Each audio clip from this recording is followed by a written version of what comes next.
اعوذ باللہ من الشیطان الرجیم بسم اللہ الرحمن الرحیم اللہم صلی علی محمد و علی آل محمد۔ اللہ جل شانہ کا بے حساب کرم احسان اس ذات کا کہ جس نے ایک دفعہ پھر قرآن مجید سمجھنے کے لیے یہاں پہ ہمیں اکٹھا کر دیا۔ آج ہم انشاءاللہ چھٹا پارہ سورہ المائدہ کی آیت نمبر 46 سے اپنا سبق شروع کریں گے۔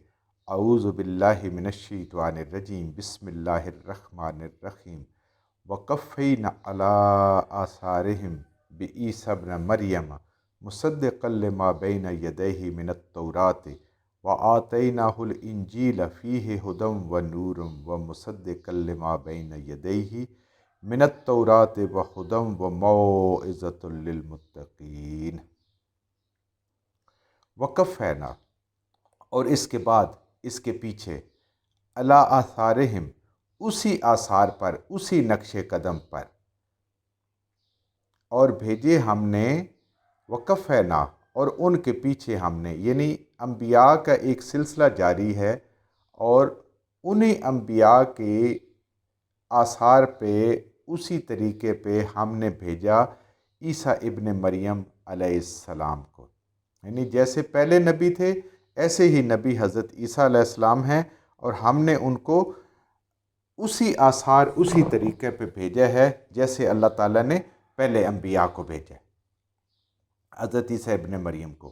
مصدق لما، جو تصدیق کی، انہوں نے تصدیق کی، لما، اس چیز کی، بین یدیہ، جو تمہارے پاس ہے، من التورات، تورات میں سے، جو اللہ کے احکامات، جو شریعت کے احکامات تورات کے اندر ہے، حضرت عیسیٰ علیہ السلام نے ان کی تصدیق کی کہ یہ اللہ کی طرف سے ہیں، یہ اللہ کے حکم ہیں، ان کو بجا لانا، اللہ کو راضی کرنا اور اللہ کے حکموں کو بجا لانا ہے، وہ اس کی تصدیق کرتے ہیں۔ یہ ایک سلسلہ مضمون چل رہے، اگلی آیات میں بھی انشاءاللہ ہم اسی کو پڑھیں گے قرآن کے حوالے سے۔ پھر اللہ تعالیٰ فرما رہے ہیں کہ اللہ تعالیٰ کی جتنی بھی الہامی کتابیں ہیں ان میں کوئی فرق نہیں ہے، وہ ایک دوسرے کی تردید نہیں کرتی، وہ ایک دوسرے کی تصدیق کرتی ہیں۔ ہر آنے والی کتاب اپنے پچھلے کتاب کی تصدیق کرتی ہے، پچھلے انبیاء کی تصدیق کرتی ہے، اللہ کے حکموں کی اور اس نبی کی، اور آنے والے نبی کی پیشین گوئی کرتی ہے۔ تو قرآن اس لیے بھی آخری کتاب ہے، اور نبی کریم صلی اللہ علیہ وآلہ وسلم آخری نبی ہیں، کہ آپ کے بعد اس قرآن کے اندر کسی بھی آنے والے نبی کی، کسی بھی آنے والی کتاب کی، کسی کی کوئی پیشین گوئی نہیں کی گئی۔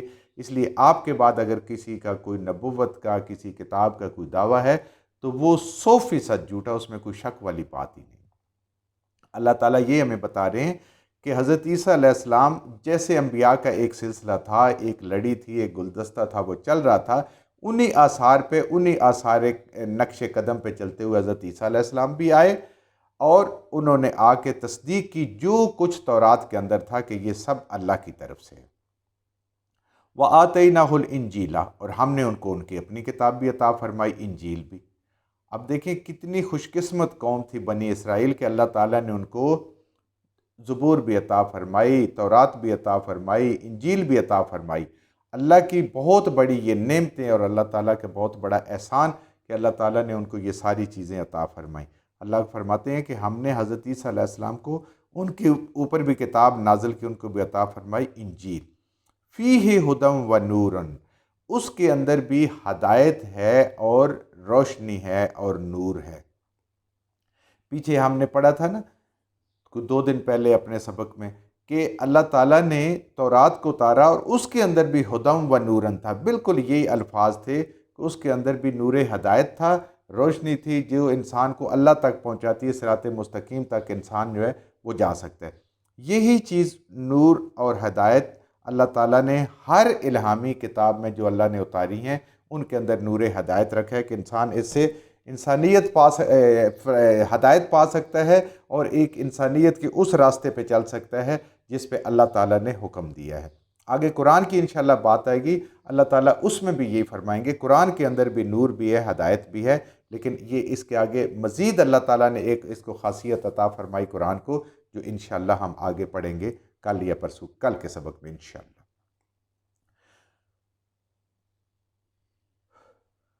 مصدق لما بین یدیہ، یہ تصدیق کرتی ہے، سچا کرتی ہے، سچا بیان کرتی ہے انجیل بھی، جو ان کے ہاتھ میں ہے، یعنی تورات کو۔ اللہ کے نبی کا بھی یہی حکم ہے، اور اللہ کی کتاب کے اندر بھی یہ لکھا ہوا ہے کہ تورات اللہ کی کتاب ہے، اور یہ سچی کتاب ہے، الہامی کتاب ہے، اللہ کی طرف سے آئی ہے۔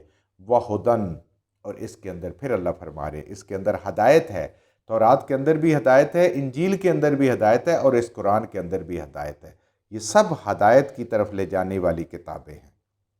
وَمَوْعِظَةً، اور اس کے اندر اللہ تعالیٰ نے انسان کو نصیحتیں کی ہیں۔ وہ نصیحت موعظتاً، اس نصیحت کو کہتے ہیں جو انسان کے دل کو اچھی لگے، جو دل میں اتر جائے، ایسی دل نشین اور خوبصورت بات، اور ایسی مثالیں کہ کوئی بھی ایسا اس کو پڑھنے والا محروم نہیں رہ سکتا کہ کسی کے پاس عقل کم ہے، کسی کے پاس علم کم ہے، اس وجہ سے کوئی محروم نہیں رہ سکتا۔ جو بھی ان کو پڑھے گا اللہ تعالیٰ ان کو ہدایت عطا فرمائے گا، اور موعظاً ایسی جو ہر کسی کے دل کو لگے گی بات، جو ہر کسی کے لیول کی مثال ہوگی اور اس کو سمجھ آئے گی۔ للمتقین، مگر فائدہ وہی اٹھائیں گے جو اللہ سے ڈرنے والے ہیں۔ جو اس سے فائدہ لینا چاہتے ہیں وہی فائدہ اٹھائیں گے۔ پانی کا گلاس پڑا ہے، پیاس اسی کی بجھے گی جو اس کو اٹھا کے پیے گا۔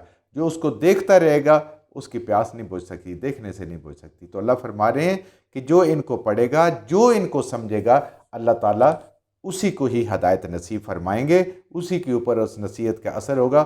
خالی دیکھتا رہے گا، اس کو سنبھال کے اونچے طاقوں میں، بہترین قسم کے غلافوں میں رکھتا رہے گا، سمجھے گا نہیں تو پھر اس کو ہدایت نہیں مل سکتی۔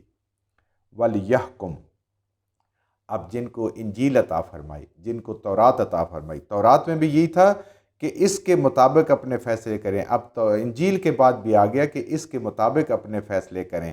وَلْيَحْكُمْ، اور چاہیے کہ ضرور یہ فیصلے کریں، یعنی ضرور فیصلے کریں اہل الانجیل، اہل انجیل، جن کی طرف انجیل اتاری ہے، یعنی پوری بنی اسرائیل کی طرف انجیل اتاری ہے۔ اب اس میں سے کوئی نہیں مانتا تو وہ اس کا منکر ہے۔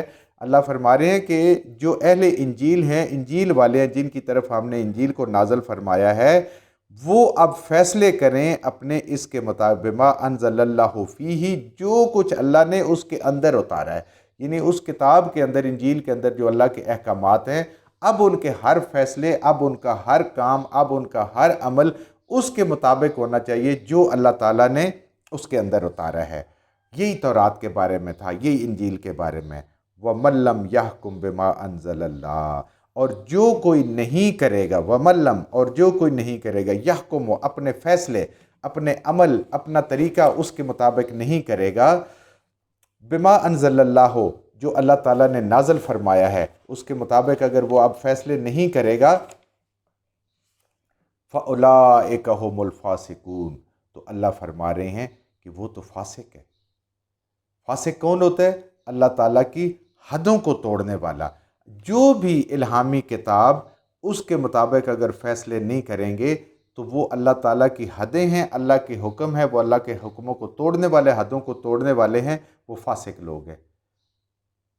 فاسق اس کو کہتے ہیں جو اللہ کا نافرمان ہو، تو یہ اس کے مطابق اگر فیصلے نہیں کریں گے، اس کے مطابق تورات کے انجیل کے مطابق زندگی نہیں گزاریں گے اہل انجیل، تو وہ فاسق ہے۔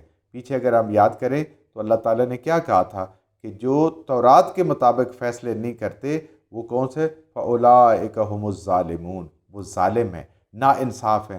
ظالم، ظلم، اس کا کس کی ضد ہے؟ انصاف کی۔ اللہ کی کتاب کے مطابق عمل کرنا، اللہ کی کتاب کے مطابق فیصلے کرنا، اپنی زندگی گزارنا، یہ عین انصاف ہے۔